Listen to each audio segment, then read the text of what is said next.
Hi friends, welcome to my channel diaries of Surya. சரி, ரொம்ப நாளாக நம்மளும் வீட்டுக்குள்ளேயே உட்காந்து தான் பேசி தான் வீடியோ போட்டுட்ருக்கோம். இந்த தடவை நெக்ஸ்ட் வீடியோ வந்துட்டு எங்கேயாவது ட்ராவல் பண்ணி போயிட்டு வீடியோ போடலாம் அப்படின்னு சொல்லிட்டு தான் இந்த தடவை நான் சூஸ் பண்ணியிருக்கிறது வந்து ஒரு பவர்ஃபுல்லான டெம்பிள். அங்கே தான் நம்ம போக போகிறோம். இந்த டெம்பிளை பற்றின இன்ஃபர்மேஷன் நான் ஃபஸ்ட்டு சொல்கிறேன், அதுக்கப்புறம் வந்து எந்த கோயில் அப்படின்னு சொல்லிட்டு சொல்கிறேன். இந்த கோயில் பார்த்திங்கன்னா 3000 வருஷம் பழமையான கோயில். அதாவது கிபி 9வது நூற்றாண்டில் சோழர்களால் கட்டப்பட்ட கோயில் இந்த கோயில். அதாவது நமக்கு பிடிச்ச தமிழ் கடவுள் முருகன் கோயில் தான் இது. இந்த கோயில் பார்த்திங்கன்னா கந்த சஷ்டி கவசம் அரங்கேறிய கோயில் அப்படின்னு சொல்கிறாங்க.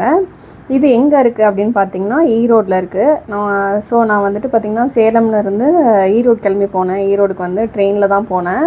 ஸோ ஜங்ஷனில் இறங்கிட்டு ஈரோட்லேருந்து என் ஃப்ரெண்டு கூட வந்து பார்த்திங்கன்னா 33 கிலோமீட்டர்ஸ் காட்டுச்சு. ஸோ வந்து 2 பேரும் வந்து 2 வீலரில் போயிட்டோம் கோயிலுக்கு.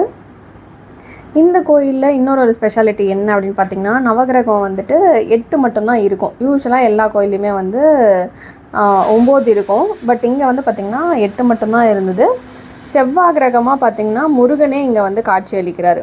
ஸோ இந்த கோயிலில் வந்து பார்த்திங்கன்னா செவ்வாய் தோஷம் இருந்தால் கண்டிப்பாக அது வந்து நீங்கும் அப்படின்னு சொல்கிறாங்க. மலை மேலே இருக்குங்க இந்த கோயில். ஸோ நம்ம வந்துட்டு காரு, பைக்கு, பஸ்ஸு எப்படி வேணாலும் போகலாம். இன்னொன்று வந்து ஸ்டெப்ஸும் இருக்குது இந்த கோயிலுக்கு. 1320 ஸ்டெப்ஸ் இருக்குது. ஸோ தைப்பூசம் அந்த டைமில் வந்துட்டு இந்த கோயில் வந்து ரொம்ப விமர்சையாக கொண்டாடுவாங்களாமா. தைப்பூசத்தை தெப்பத்தேர் நடக்குமா. ஒரு வாரம் வந்துட்டு ரொம்ப கோலாகலமாக இருக்கும் அப்படின்னு சொல்கிறாங்க. இந்த கோயிலுக்கு ஒரு பெரிய ஸ்டோரி ஒன்று இருக்குது. இந்த கோயிலுக்கு வந்து கடந்த ஒரு 50-60 வருஷமாகவே வந்து பார்த்திங்கன்னா 2 காங்கேய மாடுகள், அந்த காங்கேய மாடுகள் வந்து தண்ணி சுமந்துட்டு போய் தான் வந்து அந்த தண்ணியை தான் வந்து முருகருக்கு வந்து டெய்லியும் வந்து அபிஷேகம் பண்ணுறாங்களாம். இது வந்து 50-60 வருஷமாக டெய்லி இதே நடக்குது அப்படிங்கிறது வந்து எனக்கு கேட்குறதுக்கு ரொம்ப ஆச்சரியமாக இருந்தது. இங்கே வந்து தீர்த்த கிணறுன்னு ஒன்று இருக்குது. ஸோ அங்கே வந்து பார்த்திங்கன்னா ஐயர் வந்து 2 குடம் நீர் இறைச்சி தராரு. அந்த 2 குடத்தையும் வந்து அந்த 2 மாடுகள் வந்து சுமந்துட்டு போகுது. அந்த படிக்கட்டு ஏறுற வழியில் வந்து ஒரு பிள்ளையார் கோயில் இருக்குது. அந்த பிள்ளையார் கோயிலில் வந்து அந்த 2 மாடுகளுக்கு பூஜை பண்ணி அனுப்பிச்சி விட்றாங்க. அந்த 2 மாடுகளும் வந்து 50-60 வருஷமாக டெய்லி காலையில் அந்த 1320 படியும் அந்த 2 குடம் நீரையுமே வந்து சுமந்துட்டு போய் மேலே போய் முருகருக்கு தருதான். அந்த நீரில் தான் வந்து முருகருக்கு வந்து அபிஷேகம் பண்ணுறாங்க அப்படின்னு சொல்கிறப்ப எனக்கு வந்து ரொம்ப ஆச்சரியமாக இருந்தது.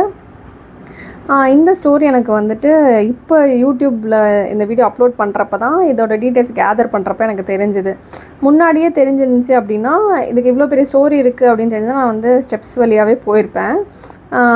ஆனால் வந்துட்டு இந்த தடவை மிஸ் பண்ணிட்டேன். ஸோ இப்போ இத்தனை விஷயம் தெரிஞ்சதுக்கப்புறம் வந்து இன்னொருக்கா கண்டிப்பாக வந்து இந்த கோயிலுக்கு போயிட்டு இந்த இடத்தெல்லாம் பார்க்கணும். தீர்த்த கிணறை பார்க்கணும். பின்னாக்கு சித்தர் கோயில் ஒன்று இருக்காமா இங்கே, அதையும் பார்க்கணும்.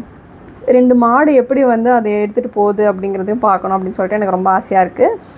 இப்போ இந்த கோயில் நேம் வந்து சொல்கிறேன். ஈரோட்டில் இருக்க சென்னிமலை முருகன் கோயில் தான் நம்ம வந்து இன்றைக்கி வந்திருக்கோம். இப்போ மாடுன்னு சொன்னோம் இல்லையா, அந்த மாடுங்க வந்துட்டு பேர்லாம் கூட வச்சுருக்காங்க.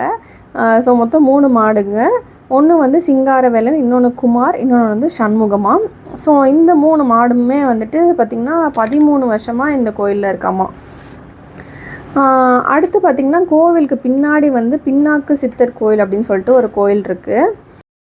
18 சித்தர்களில் ஒருத்தவர் தான் நம்ம பின்னாக்கு சித்தர். அவருக்கு ஏன் இந்த பேர் வந்துச்சு அப்படின்னு தெரிஞ்சுக்கிறது எனக்கு ரொம்ப இன்ட்ரெஸ்டிங்காக இருந்தது. அது ஏன் அப்படி சொல்கிறாங்க அப்படின்னா, நாக்குக்கு பின்பகுதியாக மடித்து வச்சு அவர் வந்து அருள் பாலித்தாராம்.